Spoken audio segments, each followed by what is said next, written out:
F bombs. Alright, so again, your objectives, we're going to do formula mass, molar mass. We're going to use that molar mass to convert from grams to moles and vice versa. And then calculate percent composition. Given a chemical compound, first off, formula mass.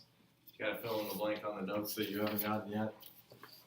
Probably. S'mores. I got this thing almost down to a T. It's H plus 2.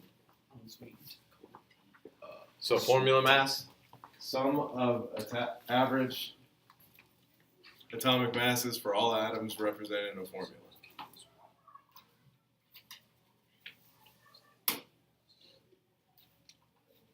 The average mass is found on your periodic table, so if you don't have one out, you can get it out right now because we'll be using it for the rest of the class period. Okay.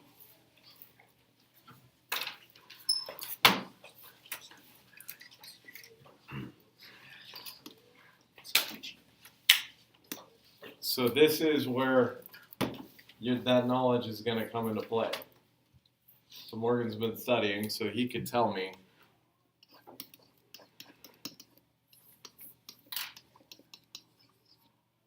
for ferric chloride, what's my formula going to be? So I need a formula before I can do a formula mass. Fe plus 3 Well, that's definitely the charge.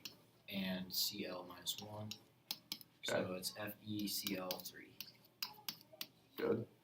So now that I have that, the formula mass, all you have to do is take the pieces and add them up. It's really not very hard. So find iron on your periodic table. What mass does it say that iron atom has? 55.933.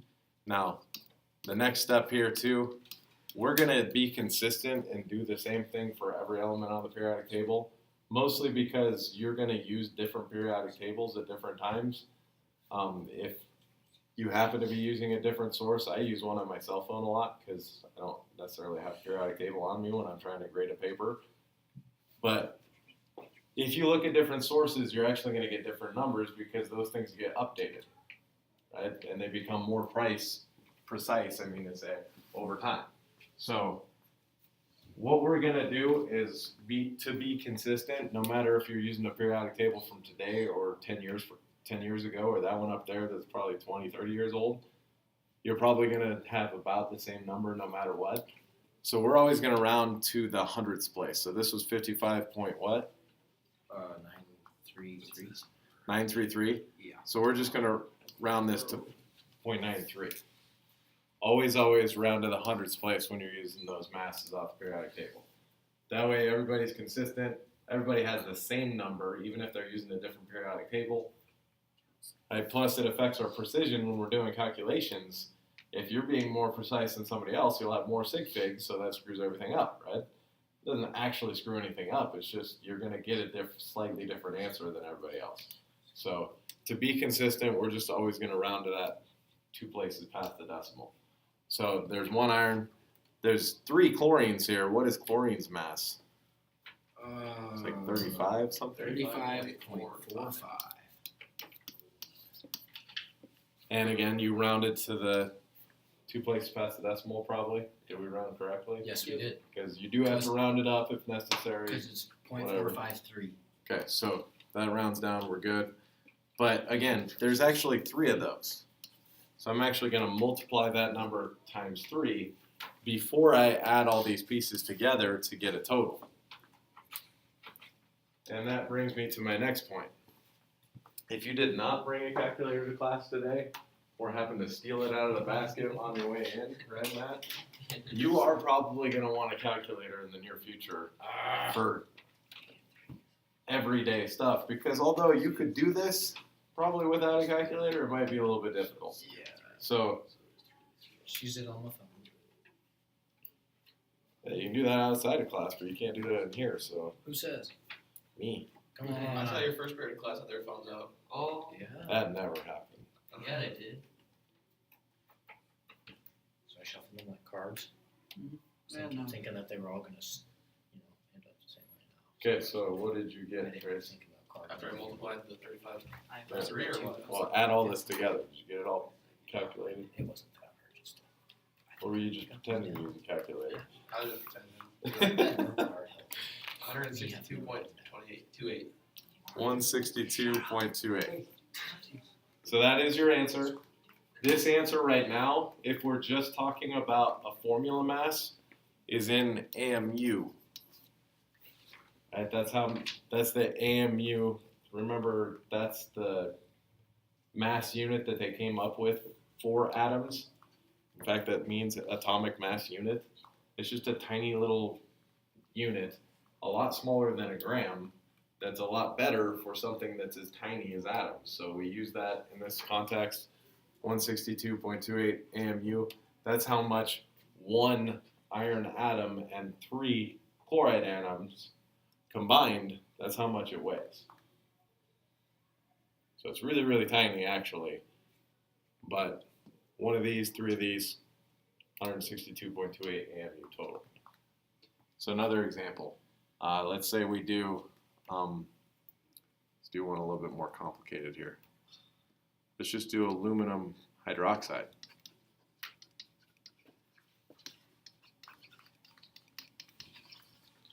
Al plus 3. OH minus 1. So then we have Al1 and OH3. With parentheses, right? Yes. So that's my formula. All I have to do is add up the pieces. So find aluminum, it's 26 something. Masses, I think. 6.98. Notice I do have some of these things somewhat memorized because I've used it enough times. I know that oxygen's 16. I know that it says 15.999 whatever on your periodic table, but it rounds to 16.00 when you go to 2 places past. So you can really use it as 16, but I'll write it down as 16.00 to understand what it really is. And then I got a hydrogen too. I'm pretty sure that's 1.01. Yep. I know it's like 1.009 or 8 or I 0.08. don't know what it is. But this is what it rounds to. But again, you got to account for how many there are. How many aluminums are there? The one. 1, Just the one. How many oxygens though? 3, So you got to multiply by 3 on that. How many hydrogens? 3. There's also 3. So you got to account for how many of those oxygens, how many of those hydrogens there are. But you may or may not actually need to use a calculator sometimes. 3.03 plus this, 19.03 plus that. Oh wait, this is a 48. Never mind. Let's not get too far ahead of ourselves. 48 plus 3.03, 51.03 plus this, Yeah, I don't know that. 78.01. 0.1. I'll go with Trace. And again, your answer is AMU.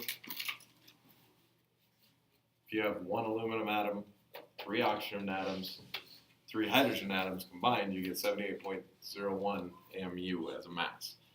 Now again, this is making an assumption, remember. This is iron 3, that plus 3 charge, it's an ion. All of these things that we did so far were ions. But remember, gaining or losing electrons doesn't actually affect the mass very much. It might affect the mass, right, to the millionth place, but when we're rounding to the hundredth place, who cares? Right? It should not affect it enough that it actually changes what we're doing here. So we are actually using masses for regular atoms that are not charged, but that doesn't mean that it doesn't still apply. Okay, so now that's actually pretty easy, but formula mass versus a molar mass, we got to understand the difference. Formula mass is for 1 molecule or 1 formula unit. If I say molecule, obviously that's a covalent compound. Like if I was trying to do CO2 and add up those pieces, that's a molecule, and you guys know that, right? Whereas when we did that aluminum hydroxide, that's an AMU per formula unit because we know that there's not actually just 1 aluminum and 1 hydroxide. There's just always a 1-to-1 ratio in that crystalline compound. So this is just that reduced whole number. This is actually a molecule for covalent compounds. So it just depends on the context. If it's an ionic compound, you're talking about a formula unit. If it's a covalent compound, you're talking about molecules.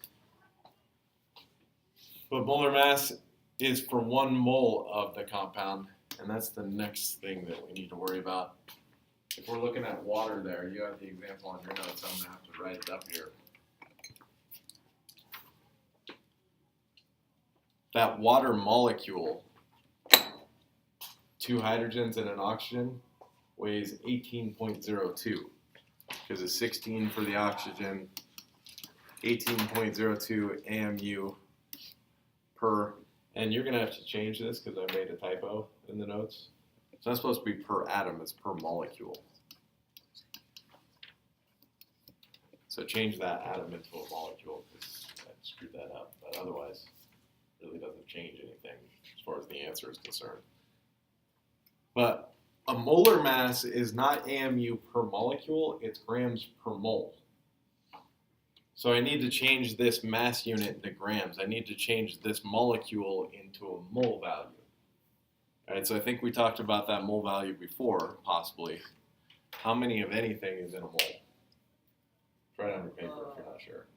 6.022 times 10. So it's 6.022 Oh, I remember, you made it. 10 to the 23rd. That could be anything, right? That's molecules, stars, elephants, whatever it is. This applies to anything no matter what it is. In this case, it is molecules. But that's how many molecules are in 1 mole of water in this case. But it could be a mole of anything, so that number works no matter what you're doing. And then there's another conversion there so that I can change AMU into grams.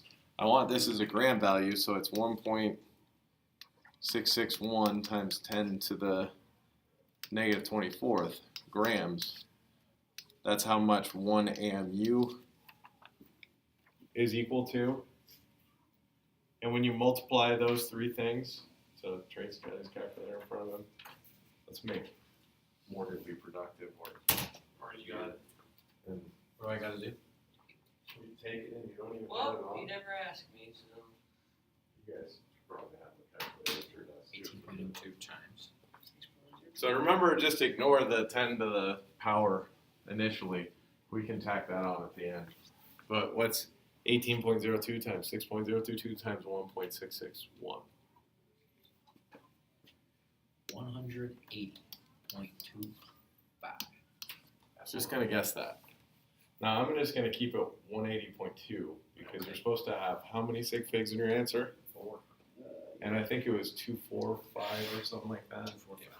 So if you're rounding to 4 sig figs, it's just 180.2. And that's times 10 to the, if I combine those two things, that gives you a -1, right? And then if I want this out of scientific notation, what do I do with the decimal? One place to the right. Left. I think it's this way. 18.02. So that gives me this. And my units are grams per mole now, because this canceled this canceled this. I have grams per mole left. But notice anything about this number? Yep. It's the same as it was before, right? So it seemed like a lot of wasted effort. I'm glad you turned on your calculator for that one, right? This number exists for a reason. It's the exact number that counterbalances this one. Right? This times this is 1. What is times what? This value times this value, Avogadro's number times this conversion for grams and 1 AMU gives you exactly 1. So that whenever you're dealing with this stuff, the formula mass is the same as the molar mass. Same number, just has a slightly different unit.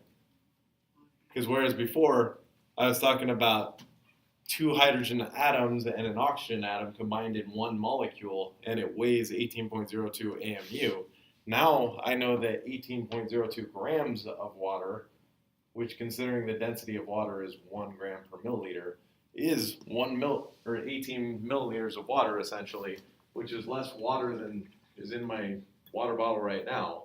It's a fairly small amount of water. It's like a mouthful of water. Yay. That's how much water there is in a mole right? So that's how many molecules are in your mouth when you have just a mouthful of water. It's a huge number of molecules. Water molecules are really, really tiny, right?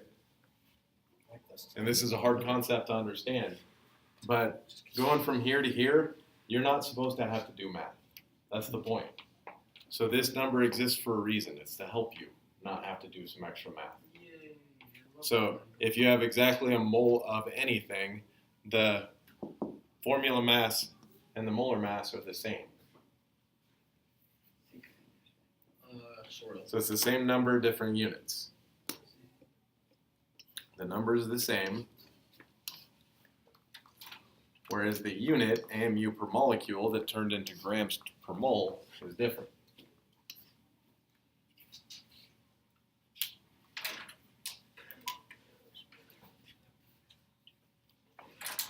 So again, that's just supposed to be useful so that we don't have to do extra calculations along the way. It just makes it a lot easier for you.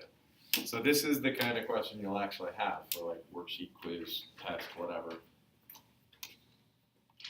You need to be able to calculate the molar mass for ammonium carbonate so that you can find out what mass 2.5 moles of ammonium carbonate has. We'll see. So I'm going to start out by building that formula because I didn't tell you a formula. What is ammonium carbonate? NH plus 4. It's a 4 with a positive. And then CO 3 -2. -2. So if this is 1 and this is 2, I'm going to need 2 of these to balance that, right? So that is my formula. Now I got to come up with that formula mass, molar mass. It's the same thing, right? So how many nitrogens do I have? 2. And how much does each nitrogen weigh? 18.01. And then I have how many hydrogens? 8. Actually 8 times my 1.01. And if you've already looked up something, you might as well just look at previous work and not do it again. There's only one carbon, and carbon weighs what? 12.01. And then there's 3 oxygens. Again, oxygen is just 16. I can write it as 16.00, but I don't really have to. So add all those pieces up for me so we can get a molar mass here.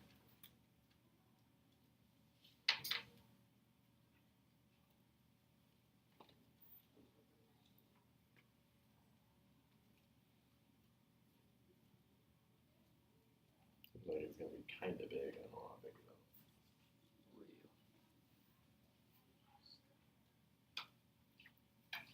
96.11.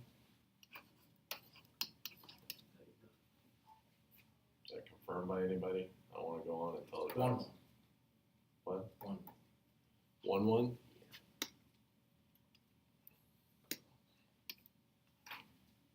Two times 14. Everyone else get that? Plus Can't go on 8 until you do. times 1.0 Or if you get a different number, we should plus 12. try and check on that. Plus 3 times 6. That should be right. Is this good? Should be.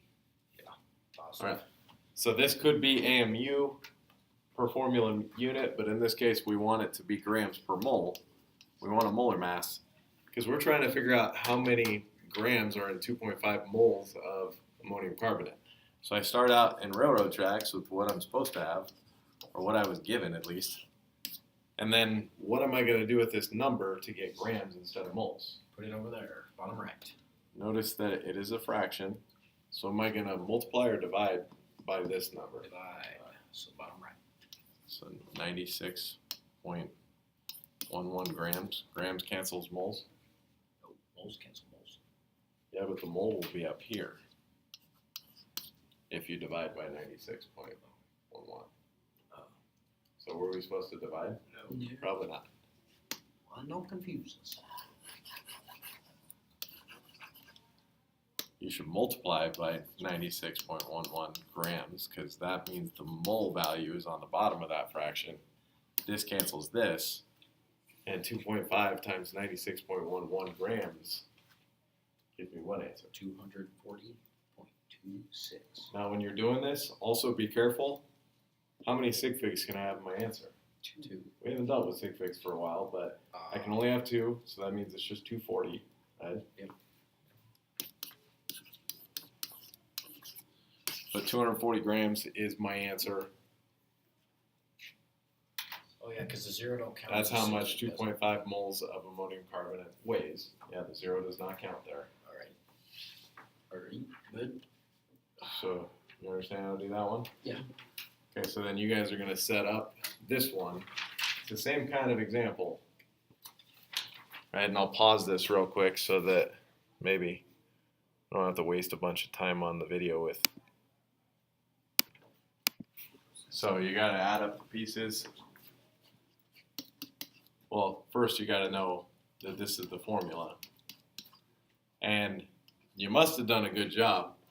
Right, remember, there's actually 3 sulfurs, 12 oxygens. So when you add up all that stuff, what is 2 times 55 point what? 9.3. And then it's 3 times 32. Yep, 07. 0.07, and then 12 times 16.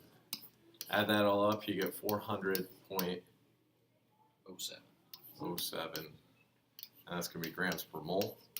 Yep. So now, again, if I start with 3.1 moles, am I going to multiply or divide by this value? Multiply. And I don't even really need to use the calculator on this one, because I'm only going to get 2 sig figs anyway, right? And 3 times 4 is 12. Yep. So I'm probably going to get this when I round. 1,200 grams. So, I mean, you use your calculator, there's nothing wrong with that. Just saying, in this case, we're probably not going to get anything different. Let's find out. If we had more precision, we might need to use the calculator in this case, but I can do that in my head. 12.40. But we only need 2. So, That's what I did. Good job. Good job. Huh? RG. next question. This one's a little bit different though. Plus it adds on, so make sure that you're catching on to that early. We got this aspirin, and we're talking about a tablet of aspirin. I'm pretty sure everybody in this room has taken aspirin at some point, Oh and it was probably a 100 milligram tablet of aspirin. So in this question, we're trying to figure out how many molecules of aspirin do you actually ingest when you pick up one of those tablets and pop it. I guess that's a bad way. That's usually a Bill negative. Poppins. It's a negative context to that kind of term. But how many molecules of aspirin are there in a 100 milligram tablet? So first we need to know. We're starting with a mass, right? 100 milligrams. So we're going to have to go from mass to a mole value before we can go to the number of molecules there would be. So this first part is just the reverse of what we just did a couple times. Because we went from moles to grams, we want to go from grams to moles. So as of right now, this is actually not quite what I want it to be. I want it to be grams, right? But it should be easy to change it into grams. What do I do? Divided by 100. Not 100. Divided by 10. I wouldn't divide it by 10 either. Milli means 1,000, right? Yeah. So I'm going to divide by. Divide by a million. You move it back. How would you divide by a million? It says 1,000. Which means you move the decimal backwards 3 times, right? It's just 0.1000 grams. That's what a 100 milligram tablet is. So that's the mass that we're going to start out with. But again, we need to know what our molar mass is. So there are 9 carbons and 8 hydrogens and 4 oxygens. So if you add all that up, I think it's 180 something, but should check on it anyway. Because we can have a lot more than just 2 sig figs in this answer. 180.17. Everybody else getting that? So again, this is my molar mass. So if I start with a mass for my railroad tracks, because that's what's given, Make sure somebody corrects me if that's not right. I'm going to multiply or divide by this number. This Divide time this I'm going to divide.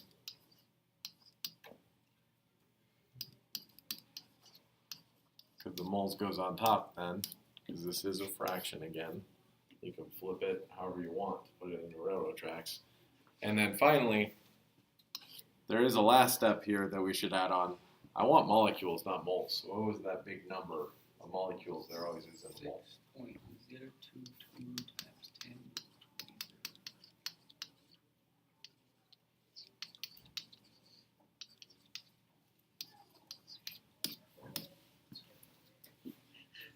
Okay, so again, just multiply and divide. Don't worry about the exponent. We can tack it on at the end. But what's 0.1 times 6.022 divided by the 180.17?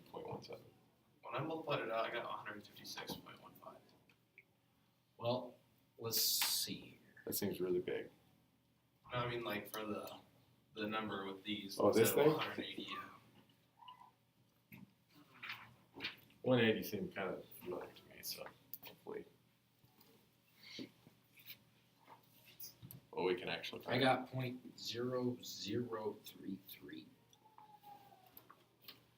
That's a different thing. Let's check his thing real quick. 9 times 12 plus 8.08 plus 4 times 16. I got 180.17. So might Is that a 9? Oh, I had 10 to the 7, I think. So, that's a 9. Yeah, sorry about that. Anyway, Morgan just did the other calculation and he got this value. Depends on your calculator. It might spit out 3.34 times 10 to the negative third. But even if it does, if it gives you that kind of answer, it's really not that big of a deal. You just tack on this thing. This is multiplied, right? Yep. Oh, that's not a negative value. It's positive. But if you take this and multiply them, what do you do with the exponents? Cancel. No. Subtract. You add them. Add them together. So it's negative 3 plus 23. So this is just the equivalent of times 10 to the 20th.